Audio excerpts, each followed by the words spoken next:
Good morning, Conservation and Preservation. It is Saturday, October 3rd, 8 o'clock in the morning, about 47 degrees. I am at the Benedict Benson Preserve, part of the AVALONIA Land Conservancy and Nature Preserve, as you can see. We're in North Stonington, and we're going to take you on a little excursion here into the Benedict Benson Preserve. You know, I've been trying to get some information on this preserve. I've been here a few times. There's some pretty cool stuff here that I hope to show you. I don't have a lot of history on it outside of the land was donated by Mimi Borden and her family not so long ago. I think 2016. Her grandfather was the first person to own the land and work the land. So we're gonna see, it's a relatively new forest, a lot of new growth. I was talking with some of you about old growth forest, like much of Connecticut was clear cut for the purpose of farming. So we can see already, I can start to see the rock wall formations. But again, this is relatively new forest. It was, cleared and farmed, probably 100 years ago, give or take, and has since been sort of taken back. Nature started to take it back, and that's sort of one of the things I want to show to you and get into with you guys, as we'll see a couple things here in a moment that demonstrate sort of how new this area is as a preserve, because there's some things here that kind of give us a little history on the location that I hope to show you. But one of the cool things about this place, a lot of glacial erratics here, like all over the place. The glacial erratics, if you remember, are the debris field deposited 10, 15,000 years ago as the last ice age ended and the glaciers began to retreat. And as they did, they left behind all kinds of massive boulders in this area of the country, and we see those, and we'll see a bunch of them here in a bit. With that, I'm gonna come upon a little artifact here in a moment that I want to get into with you guys and show you as we're working through. I'm noticing some trees that have come down recently. So I don't know when, fairly recently. I can tell they're pretty fresh cut. All the storms we've had, over the last year that have taken down a lot of trees. They do the same here.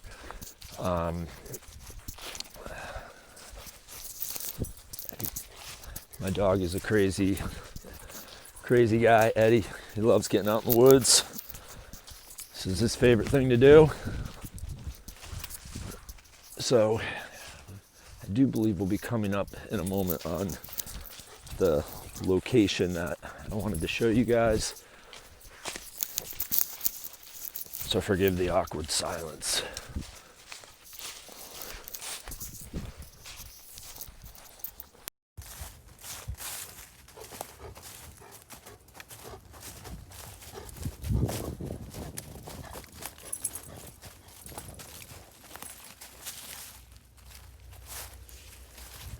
So just getting back to this park a bit, and this preserve. It's in North Stonington, right off 201. Pretty close, actually, to us. Not so far off. Just going to try to do something with my watch here so I can show you where we're at on the map in a moment. There we go. All right, cool. All right.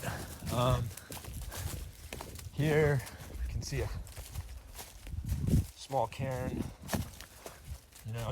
We'll do some stuff with that. I'll talk with you guys about that down the road a little bit. But those cairns are certainly, those are all over New England, and certainly in our area, we see them a lot.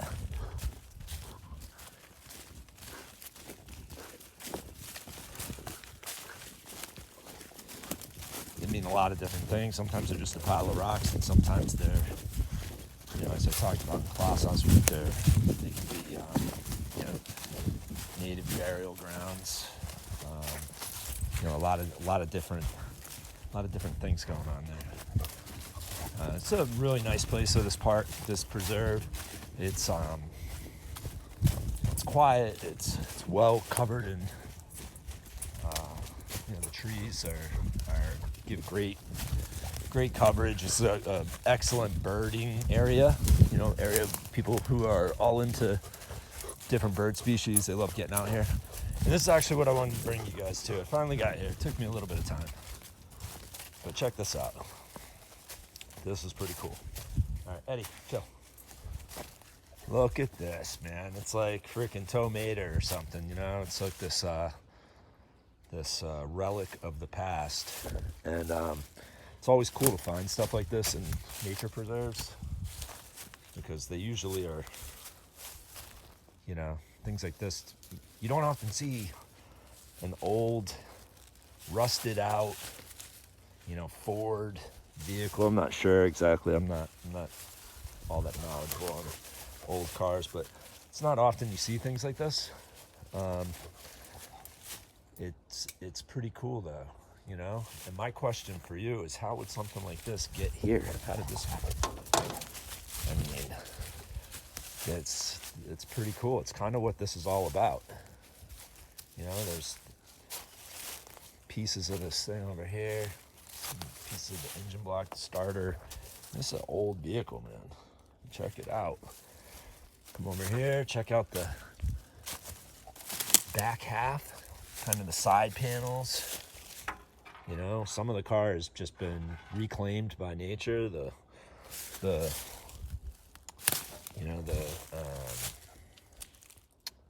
rust that we see here. See a little handle for the window. Put the window up and down. That's how you have to do it back in the day with these old vehicles. But this is kind of cool. So just to give you, let me back out a little bit. Just give you some perspective of this, right? This thing is straight up in the middle of the forest. So let's think about that for a second. Let's think about what else we might see around here. And it's kind of difficult to see off in the distance. I'm not sure how clear this will be, but I'll try to get over there momentarily. I'm trying to keep this under 10 minutes. But if we think about this, and this forest that we're in, this preserve, what was it? What was it before? I mean, think back to the beginning of this video. This was not, this 100 years ago, this was a different place. This would have been, certainly, farmland. So we'll take a look at it on LiDAR and start to get a feel for what we see. I don't know if you can see the rock walls over there, but it's hard to see the past through the forest. But this was used for different purposes. This is all part of a cycle. Is this land as North America? This part of North America was just completely covered in forest. I mean, covered in trees, old growth forest, which we'll spend some time in class talking about. Like some of the oldest trees on the continent were right here. Hundreds, thousands of years old in some cases. Crazy stuff. And it was almost completely clear cut.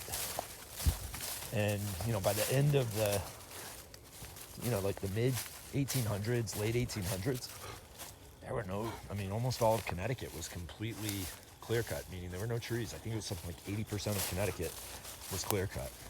And that was for resources, farming, growth, progress, industrialization, all that stuff kind of coming together led to tremendous changes to the landscape. And then with industrialization, the byproduct of that, when we all stopped being an agrarian society and farming, we left these farms and started working in factories and, going to cities and more urban populated areas. And these areas have started to come back now. They've they're starting to take back what and become what they once were.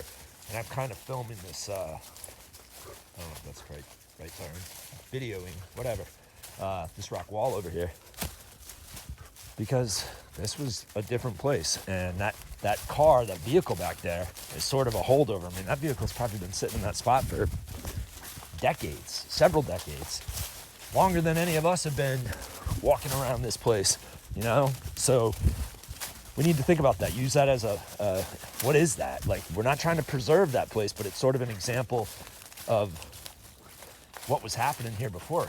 Like, how did that car get here? Let's literally try to answer that question. All right, so with that, I'm gonna sign off. Eddie, that's my man Eddie, my little hiking buddy. I'll talk to you guys in class. See ya.